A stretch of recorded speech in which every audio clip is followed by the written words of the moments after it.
Radhe Radhe everyone, आप सभी का हमारे चैनल में बहुत बहुत स्वागत है। आज का वीडियो बहुत ज़्यादा खास है। नवरात्रि में पूजा करना बहुत ज़्यादा ज़रूरी होता है। सबसे पहले मैं आपको बता दूं, ये पूजा करनी कब होती है? जब अष्टमी समाप्त होती है और नवमी जब लगती है तिथि के अनुसार, जब जो है ना इस पूजा को किया जाता है। तो सबसे पहले क्या है, आपको माता रानी का आपको पूजन करना होता है। सबसे पहले देखिए मैंने जल चढ़ा दिया है फूल से। उसके बाद जो है ना मैं माता रानी को रोली का जो है ना यहाँ पर टीका करूँगी। आप चाहे तो केसर और मैं चंदन मिलाकर जो है ना उससे भी आप टीका कर सकते हो। उसके बाद जो है ना मैं माता रानी को यहाँ पर चुन्नी उड़ा रही हूँ।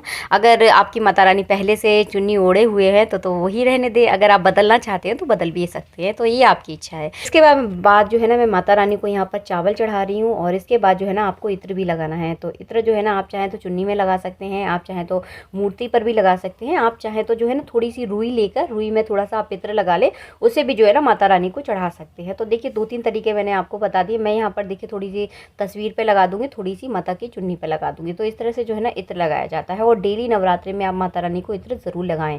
नवरात्रि में ये पूजा आपको जरूर करनी चाहिए। इस पूजा को संधि पूजा कहा जाता है, शायद आपने ये नाम सुना होगा। तो जी हाँ बिल्कुल। तो मतलब अष्टमी की जब समाप्त होता है और नवमी जब तिथि लगती है, तो उस बीच दौरान जो है ना बीच का जो समय होता है, उस समय इस पूजा को हमें करना चाहिए। कहा जाता है इस समय अगर दीपदान अगर किया जाता है तो आपकी हर मनोकामना पूरी हो जाती है और माता रानी की जो असीम कृपा है वो आपके ऊपर बरसने लगती है। तो बहुत माता रानी जो है ना आपको आशीर्वाद देती है और एक बच्चे के ऊपर माँ का आशीर्वाद होना बहुत ज़्यादा ज़रूरी है। तो इस पूजा को मैं आप ज़रूर कहूँगी कि आप इस पूजा को ज़रूर करें। इसे संधि पूजा कहा जाता है। और इस बार ये पूजा पड़ रही है रात में, तो मैं टाइम के बारे में आपको पोस्ट डाल दूँगी, उसमें आपको पूरा टाइमिंग मिल जाएगी। क्योंकि देखिए वीडियो साल 2 साल 4 साल जब तक हम रहते हैं, जब तक वीडियो चलते रहते हो, तो टाइमिंग तो देखिए बदलती रहती है। इसलिए इस समय मैं यहाँ पर टाइमिंग नहीं बताऊँगी। टाइमिंग आपको पोस्ट पर मिल जाएगी कितने बजे जो है ना आपको ये पूजा करनी है। यहाँ पर रात में ही जो है ना आपको भोग लगाना है। रात का मतलब ये है कि जब अष्टमी खत्म होती है, नवमी लगती है, उस समय आप इस तरह से पूजा करें और माता रानी को भोग लगाएं। और भोग लगाने के बाद जो है ना मैं यहाँ पर माता रानी को जो है ना हल्दी चढ़ाऊँगी, अबीर, सिंदूर, ये सारी चीज़ें भी जो है ना माता रानी को आपको ज़रूर चढ़ाना है। भोग लगाने के बाद जल ज़रूर रख दें माता रानी के पास। ध्यान रखें कि कुछ चीज़ें जो है ना आपको एकदम डिटेल में नहीं बता पाती, क्योंकि बहुत जो है ना लंबा वीडियो हो जाता है। इसलिए शॉर्टकट तरीके से जितना बता सकती हूँ उतनी पूरी कोशिश करती हूँ।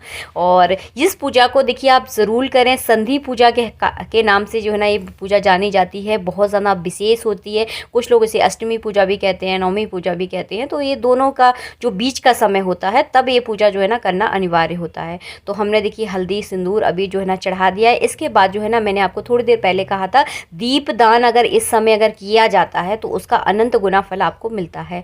तो इस बार जो है ना ये संयोग पड़ रहा है रात में, तो रात में जो है ना आपको दीपदान करना है। वैसे इस दीपदान का जो समय होता है वो सूर्य उदय होने से पहले किया जाता है या सूर्य अस्त होने के बाद में किया जाता है। तो सबसे पहले जो है ना आप माता रानी के सामने इस तरह से हल्दी से उस जगह को लीप लें। आप चाहें तो ये दीपदान अपने घर में भी कर सकते हैं, आप चाहें तो ये दीपदान माता रानी के मंदिर में जाकर भी कर सकते हैं। तो अपनी स्वेच्छा के अनुसार देख लें। तो सबसे पहले मैंने यहाँ पर हल्दी से लीप ली है उस जगह को। आप चाहें तो गाय के गोबर से भी लीप सकते हैं। उसके बाद जो है ना मैं यहाँ पर चावलों से आसन दे रही हूँ। धूप में थोड़ा सा आपको सही साफ साफ दिख नहीं रहा होगा। और यहाँ पर जो है ना चावलों के आसन के ऊपर जो है ना मैंने आटे के दीपक बनाए हैं। अगर आटे के हो जाए तो ठीक है, नहीं हो जाए तो आप कोरे मिट्टी के दीपक जो आते हैं उन्हें भी जो है ना यहाँ पर रख सकते हैं। तो देख लें आप, जैसे आपके पास सुविधा हो। आटा आप सबके घर पर होता है, तो आसानी से जो है ना आप आटे के दीपक बना सकते हैं। और सके तो 108 दीपकों का दान आप माता रानी के सामने कीजिए। इसका बहुत ज़्यादा फायदेमंद है। ये माता रानी की असीम कृपा जो है ना आपके ऊपर बरसेगी अगर आप 108 दीपकों का दान करते हैं। अगर इतनी सुविधा नहीं हो पा रही है तो कम से कम 11 दीपकों का दान ज़रूर करें, जैसे कि मैं आपको बता रही हूँ इस वीडियो में 11 दीपक लगाकर। और दीपक किसके लगाने हैं मैं हमेशा आपको बताती हूँ। घी के लगा सकते हैं या तिली के तेल के लगा सकते हैं। कोई बोलता है कि मैम रिफाइंड के लगा सकते हैं। देखिए मैं आपको पहले ही बता देती हूँ कि 2 ही चीज़ों के दीपक खासकर लगाए जाते हैं, या तो घी का लगा सकते हैं या तिली का तेल का लगा सकते हैं। तिली का तेल भी घी के समान ही माना जाता है। तो मैंने दोनों चीज़ें आपको बता दी हैं। तो इस तरह से जो है ना आप दीपक लगा लें माता रानी के सामने।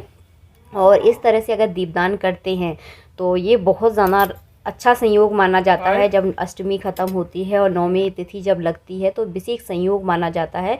और इसका जो है ना आपको दीपकों का पूजन भी देखिए इस तरह से करना है। रोली चावल हल्दी से जो है ना मैंने इस तरह से सारे दीपकों का जो है ना आपको पूजन करना है। तो ये विशेष पूजा मानी जाती है। तो इस पूजा को जो है ना आप हो सके तो ज़रूर करें, विशेष रहती है। और संधि पूजा का अपना एक अलग महत्व रहता है। तो कभी विस्तार में हो सका तो वीडियो इस पर ज़रूर बनाऊँगी। अभी शॉर्टकट तरीके से जो है ना आपको बनाकर बता दिया। विशेष संधि पूजा में दीपदान का ही रहता है। दीपदान का इसमें अनंत गुना फल जो है ना प्राप्त होता है। बहुत सारे लोग इस पूजा के बारे में जो है ना जानते नहीं है, लेकिन आप दीपदान ज़रूर करें। दीपदान देखिए हर पूजा में मैं आपको बताती हूँ, दीपदान का बहुत ज़्यादा फल जो है ना हमें प्राप्त होता है। और एक एक दीपक तो देखिए हम सभी करते हैं, हर पूजा में दान किया ही जाता है। इसके बाद जो है ना आप बस माता रानी की इस तरह से आरती कर दें और आरती करने के बाद जो है ना जल का अर्घ दे दें। बिल्कुल सिंपल सादा तरीके से पूजा करनी है, लेकिन दीपदान आपको ज़रूर करना है।